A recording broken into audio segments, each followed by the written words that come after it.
Hello, my name is Monica Weitzel, the host of Community Hotline, a show we produce right here at the MetroEast studios.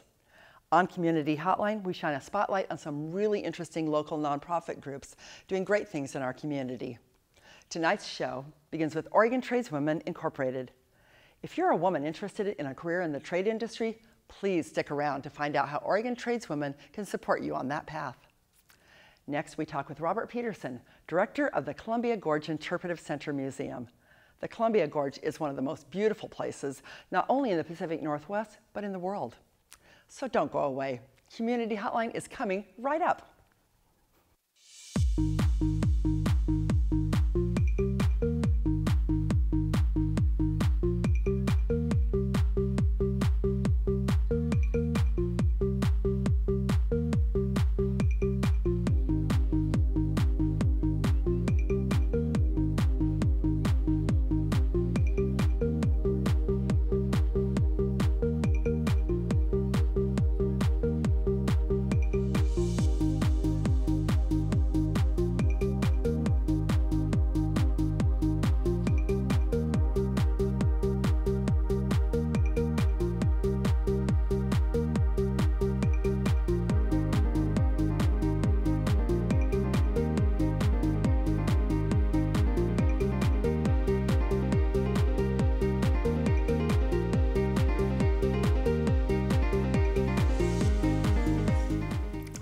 Hi, and welcome to Community Hotline. My name is Monica Weitzel. We're here at MetroEast Community Media in Gresham, Oregon. Tonight we're going to be talking with nonprofits that are doing important things in the community. And to start that off, we'll be talking with Oregon Tradeswomen. And that is going to be represented by Denise Kowalczyk, formerly of MetroEast. And it's great to have you back. Oh, I'm really excited to be here. And you're now the development director at Oregon Tradeswomen. Wonderful. I am. Thanks. Yeah. Thanks for coming. Oh, thanks for having us. And you brought with you the lovely Marianne Naylor. Thanks for coming, Marianne. Thank you so much for having us. Communications manager. Yes, I am. Yeah, great. And this is your first time here. It is my first time. Good. I'm glad you both came tonight. Yeah. So Oregon Tradeswomen is doing a lot of cool things, but maybe, Marianne, maybe you could tell me first of all a little bit about the history and the mission of your organization. Absolutely. Okay. Oregon Tradeswomen has such an interesting story. It started out as a small group of 4 tradeswomen who got together to simply share stories and support each other, like in 1989. Then there was this idea to develop the nonprofit. We became incorporated in, I think, 1991, and have been around since then. And growing? And growing. We're a staff of 13 now. You know, obviously starting from the one person, but we're. But that's great, and your services and programs have gotten bigger and better too, right? Absolutely, absolutely. So, what kind?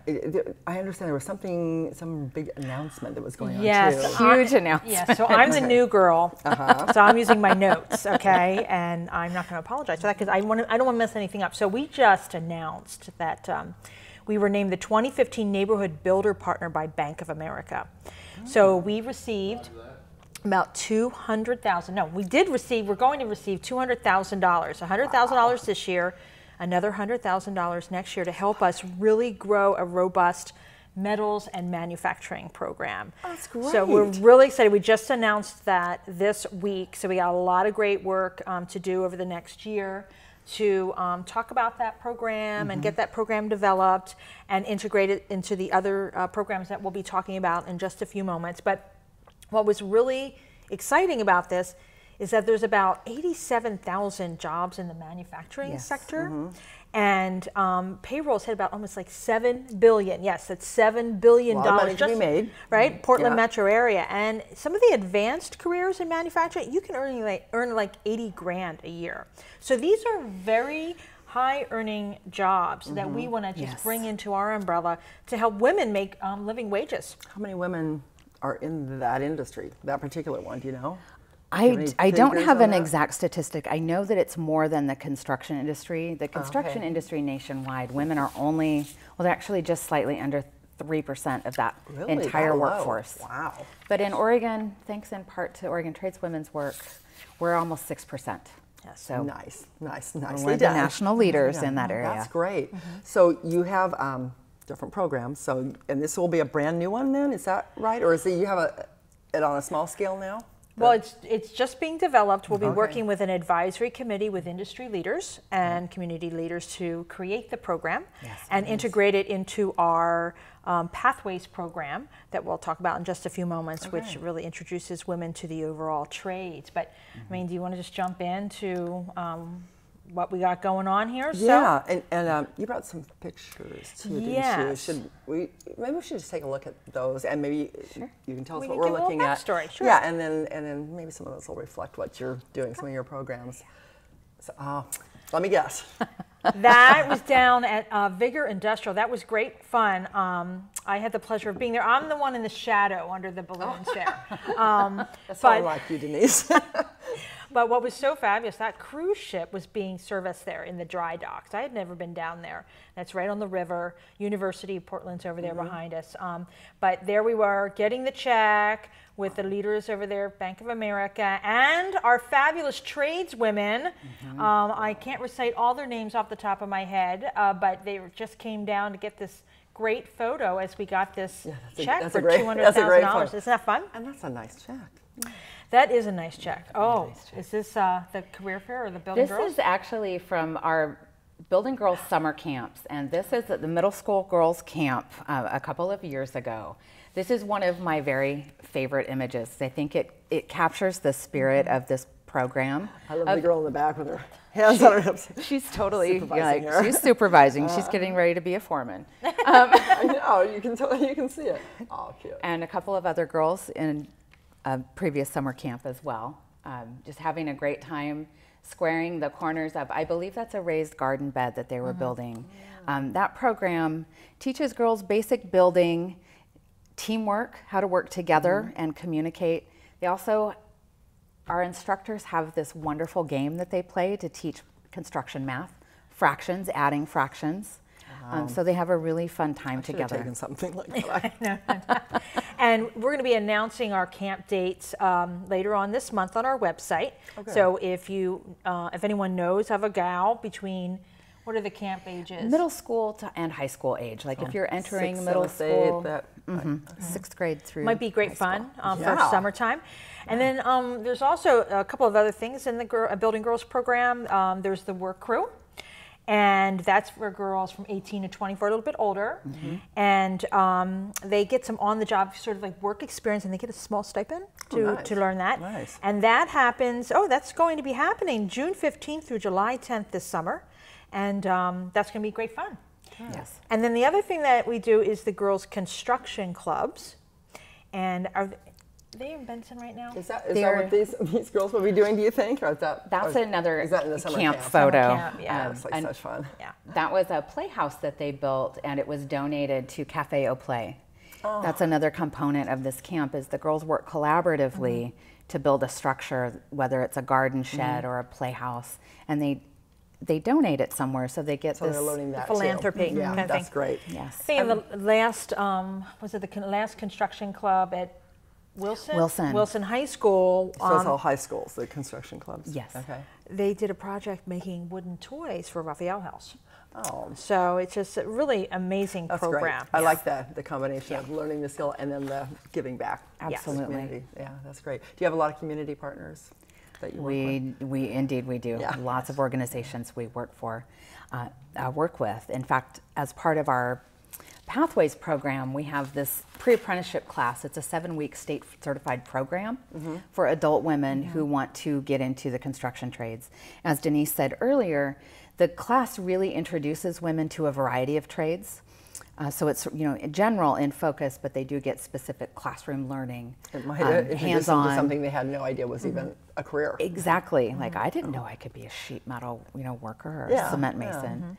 And as part of that class, they do a hands-on building component. So we work with other nonprofit organizations all around the community to build projects for them, whether it's putting up a new wall. Like I know we've worked for Disjecta, and we've done stuff for the Rock Camp and Legacy. Mostly nonprofit organizations? All nonprofits. Good job. Good. And we do work with the for-profit sector with field trips, and they are also very supportive with supplies and donating and so forth and so on. So good partners. Yeah, good so partners we go out and see some Wonderful sites. partners. Yeah. What is this here? Is that Tia?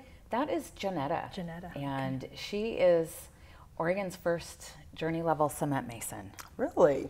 And she's wonderful. First woman. First woman. Well, yeah. Wow, good for her. And she will be featured in our television commercial that's coming up for the Women in Trades Career Fair. Nice. And she's one of our graduates, of course, too. Oh, good deal. So, is that? That's Lori. That's Yes. Lori Bauman, Oh who my you met at the gosh, Vigor yes. Shoot. That's when she was a student in the Pathways class. Yes. And what is really great is when we come in through the Pathways class, the relationship, we continue that relationship with them as long as they want to have that. Okay. So throughout their entire career. So when they go through the program, and then we help them find jobs. And so that's another way great we is that? intersect with businesses and Yeah, construction yeah. companies and so forth and so on to find job opportunities for women who come through the program. And if they have any support, and they have a really good time. They have parties, Yes, they do. apparently. Yes. That looks like That was a day See how that- happy they are being in construction, So great. being a So tradeswoman? what was going on there? I don't know. They had helped, I think, repair a stairway at an elderly person's home. Oh, nice. It was some work we partnered with Reach It's to got to do. feel good, too, to be Yeah. given back that way, And too. it is very celebratory. Yeah, they're right there. I in front of bet City there's a Hall. real sense of community among the women that are in those programs. And just doing Absolutely. something that was traditionally a man's job and being able to do it well and go, ha, yeah. Yeah. Yeah. A lot of pride in Yeah. building something, seeing something that you worked on out in the built environment in our community. How great is that? Huge source of pride. It's like, I did that. Exactly. Yeah. Exactly. That's wonderful. And one of the other ways that we work with the women when they go through the Pathways program, we also have a thing called Tradeswomen Organized for Outreach, Leadership, and Support, TOOLS. Who came up with that acronym? I'm guessing it was our fearless leader, Connie Ashbrook, but I am not absolutely certain. And that program, there's a number of facets to it. It's advocacy, teaching some leadership opportunities for women in the trades to advocate for themselves and for each other out in the field. And as you can imagine, there's some challenges. Yeah, I was going to say that there's probably some resistance Yes. from some organizations and individuals in certain trades that have been always dominated by males. And Yes, and we have a lot of work there. There's a lot of improvement, but there's still a lot of work. Also in the legislative way of trying to look at Yes. things like childcare and things of that nature, because there's some of those barriers of pursuing those that opportunities. keep women from getting those kind Right, of jobs. absolutely. Yeah. So do you?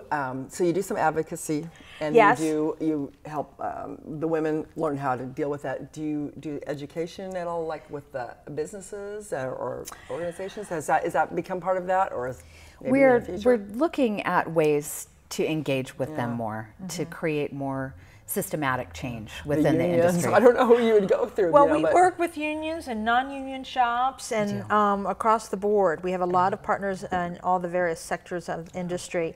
But there's a lot of education. Our society is changing. and it's a good thing. And it's a great thing. But we also want to empower these women, if they wish, to take on more leadership roles. So we have a thing called the Tradeswomen Leadership Institute in September. Oh, the TLI, yes. TLI. So that's a great fun 2-day event where there's workshops and sessions where women from the trades come in and talk about their experiences and help foster even more of a tighter community together. I imagine if you get more women maybe into management positions, then you can get some more hired, and it kind of Right. Trickles up, trickles down, goes around, something It like slowly that. changes the culture that way when you do have women in those leadership roles. Because I imagine there aren't a whole lot. Not know. yet. Yeah, but Not you're working yet. on it. Not yet. It's changing. How many women do you have in your programs at any one time? Do you have any idea? Our class, we have about 24 students, and then we offer the classes about 4 times a year. Okay. So we But you graduate you keep around in touch 80. with all of them, and throughout. We the, do. Yeah. We have a wonderful membership base and so many wonderful volunteers. Right. So if somebody were interested in volunteering, you're open to volunteers? Most definitely. And, I'm the development director, so if I didn't pitch, some financial support for the organization, we're funded across the board with government, private foundation grants, membership, individual gifts. You'll take it all. We'll take it all. And we're really growing with leaps and bounds, and certainly with this gift from Bank of That's America huge. that is huge. Yeah, that's a big, and big kudos. We have a lot of support from the community as well, as far as foundations, as well as government grants. And but I think there's more opportunity for more individuals and community to get involved. Yeah. We have another picture here. That's TLI, I believe. Oh, Isn't that? That is the group of women that are, or most of them. I don't think it was the full group, but last year we held the Tradeswomen Leadership Institute at the Portland Community College campus. Oh, okay. And we like to take a nice group shot at the end. Oh, I like That's that. a great That's a photo really from picture. our Women in Trades career fair. They just look tough, don't they? Yeah. That's a perfect segue. Young That's woman fun. is learning how to use the cutting torch to cut a piece of iron. Wow. And she's being taught by a journey level iron worker named Angela. Well, tell me about the career fair then, because we're running low on time here. So. The career fair, we're in our 23rd year of doing this, and it's moved from a one-day event that started in Newport, Oregon. There were about 100 people that attended. We see about 2,000 women and girls at the fair now, and it's a 3-day event. At the, where is this going to be It's held? at the NECA IBEW Electrical Training Center. It's out on 160th and Airport Way. Okay, I was to say I've seen that before I drive that way home. And the first 2 days are reserved for schools. They can, if there are schools that want to come, they can register through our website. It's free. And good deal. And we open it up to the whole community on Saturday. Everybody is welcome to come. It's a great chance to try your hand at using tools or climb a pole. Fix a water main break. Things. I could see you fixing a water main break. Maybe you could do a community hotline out in the field. That would be fun. I don't know. That'd Talk be to Emily great. about that. Yeah, that would be fun. That would be totally fun. That's the kind of stuff I never do. Yeah, Emily, she would do that. She's already done all that, but I would not have. That sounds like a great time. So the career fair is May 14th and 16th through the 16th? It is. 14th, 15th, 16th.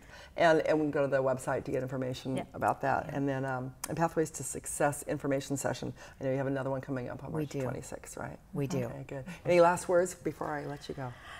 Thank you. This was great Thank you fun. so much for I think having we're going to be us. back in May, just right before the fair. Okay, So good. we can, encourage folks to do that. Wonderful. But there's chock full of information on our website. So. Okay, super. Thank you both very much for being here. Thank you, You Monica. bet. Thanks for watching this segment of Community Hotline. I hope you learned something. I know I did, and maybe we'll see you out at the fair. In the meantime, check out their website, and we'll be back here with Community Hotline in just a moment.